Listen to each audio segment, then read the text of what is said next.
you need a lot of internal resilience in your thought, but also just in the fact that I'm just going to keep going after this until I make it.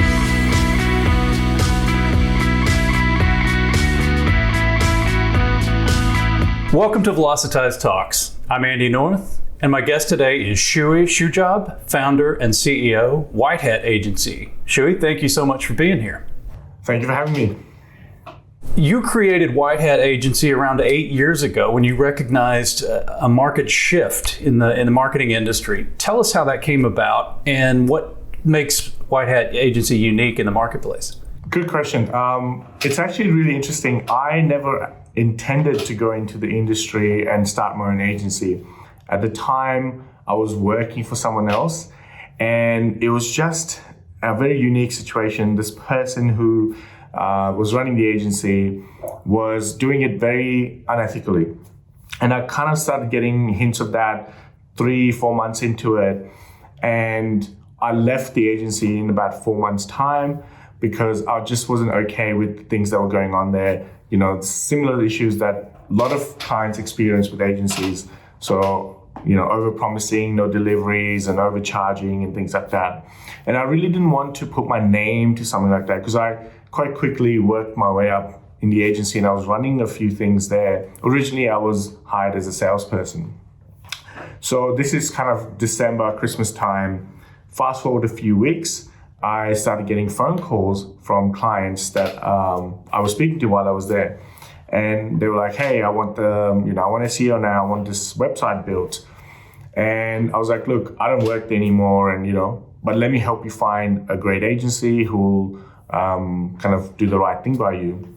So because I was kind of just at home, it's the time where no companies hire anyone.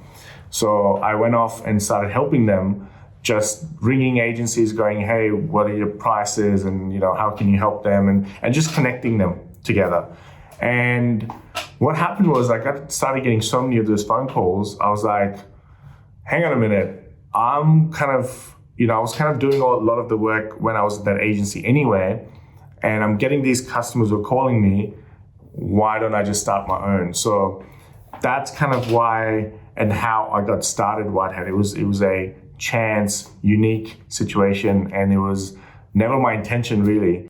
One of the many services Whitehat Agency provides is helping your clients build and launch e-commerce sites. With so many companies now shopping, so many people now shopping online as a result of the pandemic, how do you help your clients launch and scale their e-commerce brand? We have a omni-channel approach to our e-commerce clients. So most agencies will specialize in SEO, Google Ads, or 1 or 2 different things. Our approach is an omni-channel approach, specializing in ROI-focused results. So, we don't really look at vanity metrics like traffic numbers or impressions. It's like, okay, cool, we can bring the traffic, but what happens once the traffic lands? So our approach is purely, yes, we will help you with Google Ads, Facebook, SEO, LinkedIn ads if you want to. But there's a purpose for that. So it's ROI focused. We also help our clients with web and conversion rate optimization. So there's a lot of UX, UI component to that. Content is very important, especially when you're doing ads on Facebook. So it's a holistic approach to e-commerce. You do other things, obviously, besides e-commerce as well. And I read recently that your team had a brilliant collaboration with Jetstar Airways to give away flight vouchers at train stations in Sydney and Melbourne to encourage commuters to catch a plane instead. I thought that was fantastic. Talk about the impetus and the goals behind that campaign and how your team helped create it. They came to us and said, look, we want to get something out there that is quite unique and something that needs to work really well. So timing was really important, and the scale. You can imagine how many people walk through a train station, and the prices were quite appealing. So we need to make sure we build it with scale, and the algorithm that needed to be built was quite fascinating. So what needed to happen was when someone scanned it, the algorithm was to randomize a person who would win that. And if and it was quite clever the way we built it. If someone doesn't win for a certain amount of time, it would increase the percentage of the chances of winning. So because we only had the campaign only lasted for a certain amount of time, and we had to give away X amount of tickets, we needed to build in a really clever algorithm that will make sure that X number of tickets were issued in, say, 24, 48 hour time period. Talk about your drive and your entrepreneurialism and how that has shaped you as a business owner. Yeah, it's really interesting. I reflect back on that time, and when you're a child, it's meaningless. You don't think about it. It's just a bit of fun with your friends. But you look back at it and you realize that these were the formidable years that some of those skill sets were being formed. Leadership being one of them, salesmanship, having a product and revenue and profit margins and stuff. So going back to the story, I used to collect scrap metal and get my friends to collect scrap metal for me.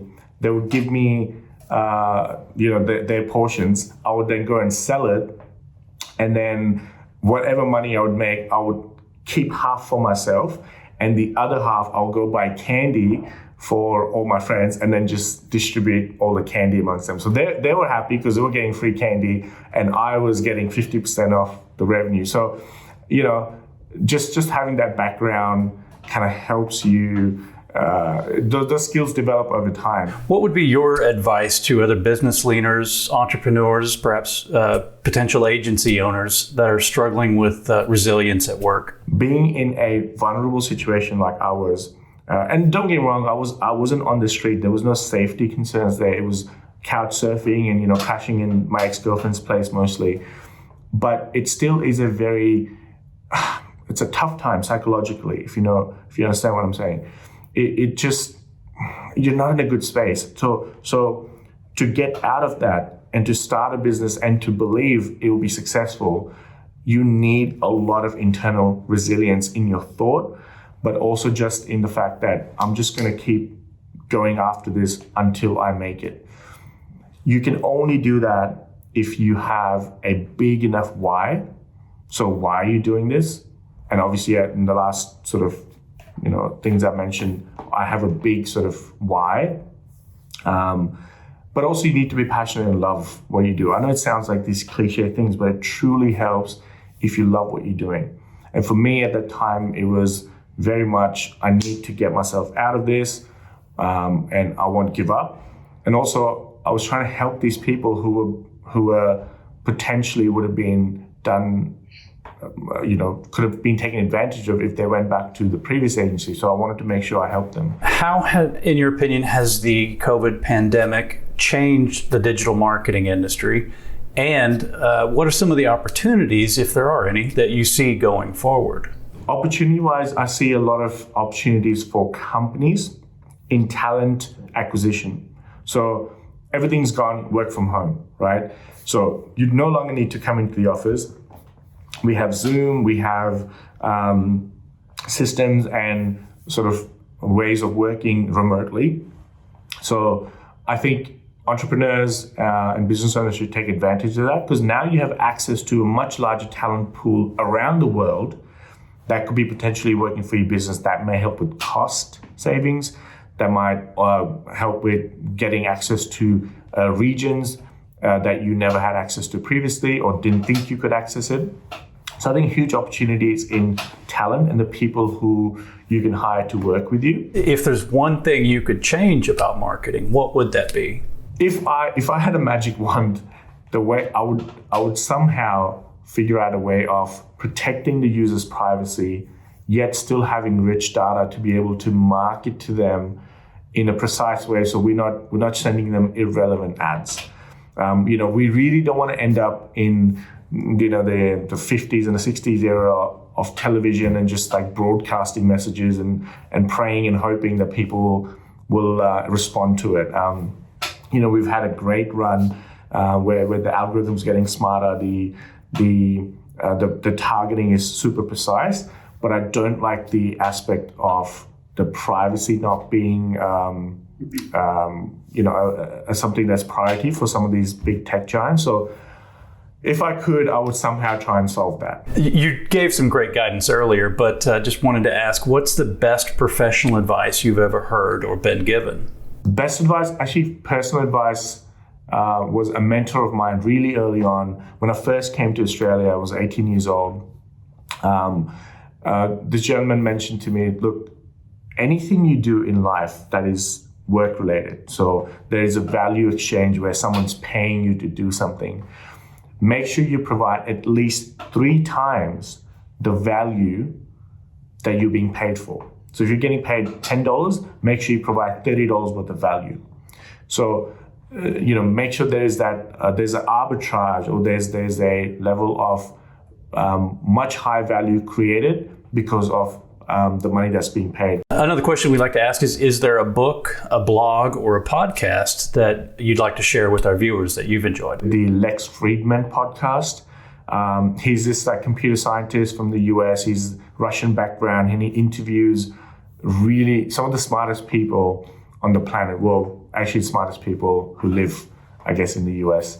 And they're all computer scientists and, biologists, neuroscientists, mathematicians. It's really interesting. I'm kind of very biased towards the STEM, the science, technology, and those areas. I love that podcast. Another one is Andrew Huberman, who's a neuroscientist.